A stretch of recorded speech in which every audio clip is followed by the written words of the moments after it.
And so the American people are constantly being misled through these propaganda techniques. And since the whistle wasn't blown in 1987 when this was discovered, a lot has happened since then. Mm-hmm. It should have, in my view, the full story should have been told then. It wasn't.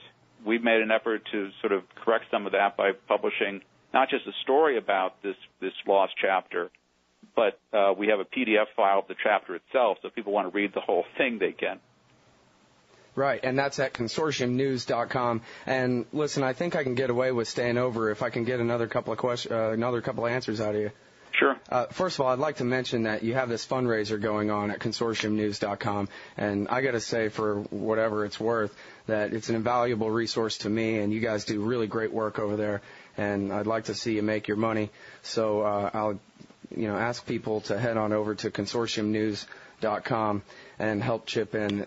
This is always really great stuff. I wanted to add something about the propaganda thing, how we've seen just in the last couple of months, Bob, how the New York Times came out with this, 8,000-word story or something. The New York Times obtained 8,000 documents. It was a really long article, though, too, right. Wasn't it? 7,000 words. It was a long article, too, but it was based on 8,000 documents that they obtained, and this related to the same idea that the White House and the Pentagon were secretly using these retired military analysts who were showing up on Fox and MSNBC and CNN, and for that matter, the major networks, NBC, CBS, and so forth. And they were speaking to many of the print journalists.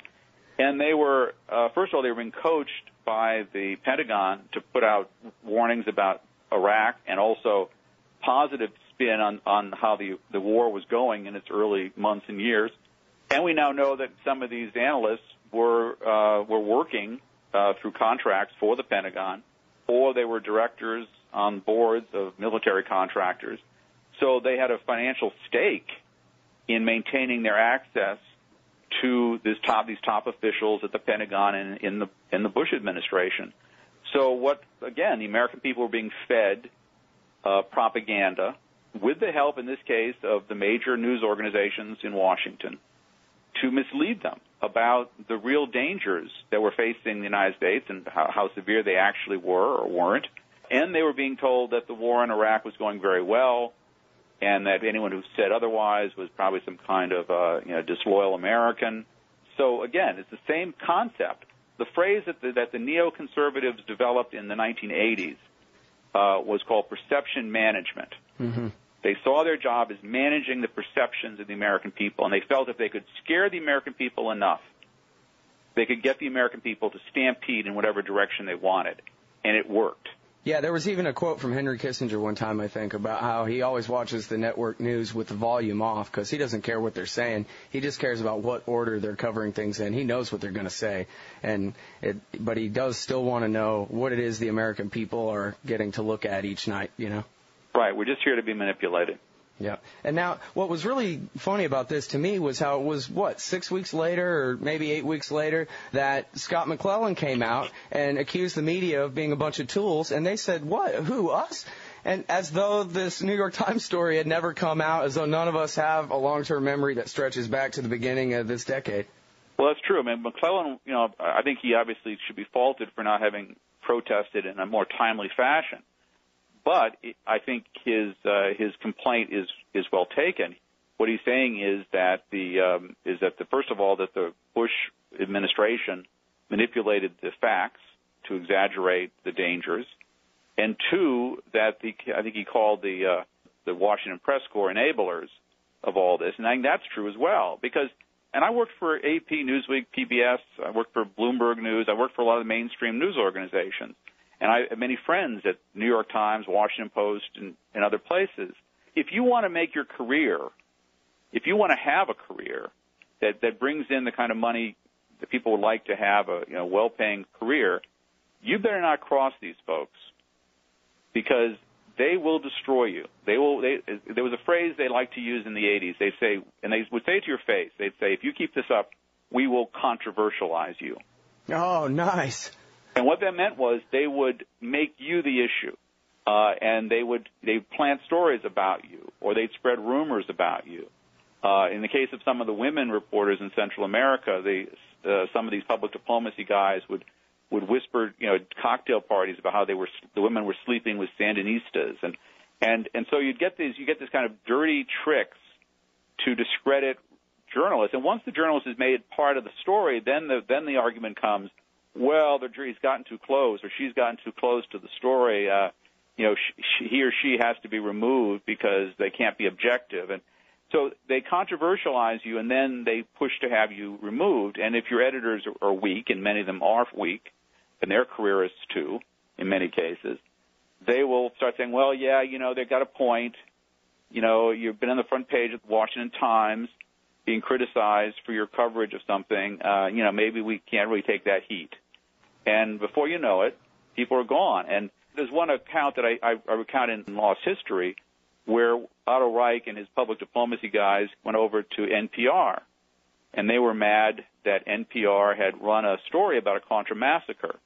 The Contras had massacred a bunch of farm workers in a village, and actually NPR covered their funerals and sort of had a radio story about the suffering of this little village in Nicaragua. And that infuriated the public diplomacy people because it obviously went against the propaganda themes. So they went over and had a brown bag lunch at NPR with the NPR executives, and they complained and they said, "Listen, we have a service that's timing you. We're keeping track of how many minutes you have pro-Contra and anti-Contra stories, and you have too many anti-Contra minutes." So NPR, after this complaint, when it came around to the next round of job evaluations, they essentially fired their foreign editor, a guy named Paul Allen, nice guy, I happen to know him, and he was told that it was because of this complaint.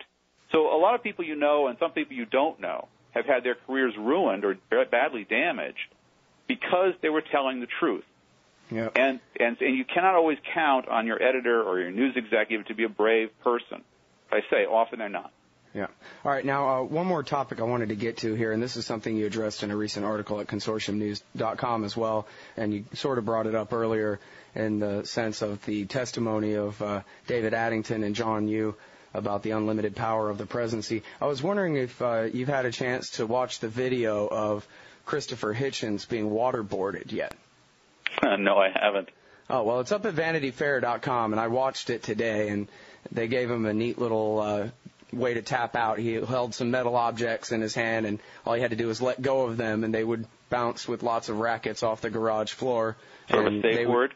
And yeah, well, they gave him a safe word too, but he said later he thought he was saying it, but no, apparently he wasn't, and it was a good thing that he had the other method to tap out because anyway, the point is he lasted, I don't know, no more than 10 or 15 seconds. And, I'm not making fun of him for it. It looks like a pretty horrible thing to go through. But we all know what a tough guy Christopher Hitchens is. And he said, man, this is torture. This ain't simulated drowning. This is drowning. Of course, he didn't say ain't because he's way better British. than that. Right. Well, I know Christopher, and he's a very mixed character in many ways. He did some good, honest journalism, and then for various reasons decided to sort of go with the flow, I think. This is, again, word games, and we saw this around something as cynical as whether or not the U.S. government engages in torture. Things that are obviously torture are being redefined as not torture. And then the president on down, the administration officials get up and they'll say, we never torture. But that's only because they've changed the definition of torture. Right. And so one of the hard things about all this is that Americans aren't used to really being lied to with this level of consistency. They might expect to be lied to once in a while. That's what they experience in their own lives. You might get lied to by someone you know or care about. But it's not something that you deal with constantly. If you deal with someone who's lying to you all the time or is a large portion of the time, that person usually has a psychiatric problem that needs to be dealt with. But here you've got the government routinely misstating things, exaggerating things, saying things which sound good in some ways, but aren't what they actually mean. For instance, when many of them say the president is obeying the law, following the law, what they're saying is really, under their theory, the president is above all the laws. That under their theories of commander-in-chief power, the president can do whatever he wants. And that's legal.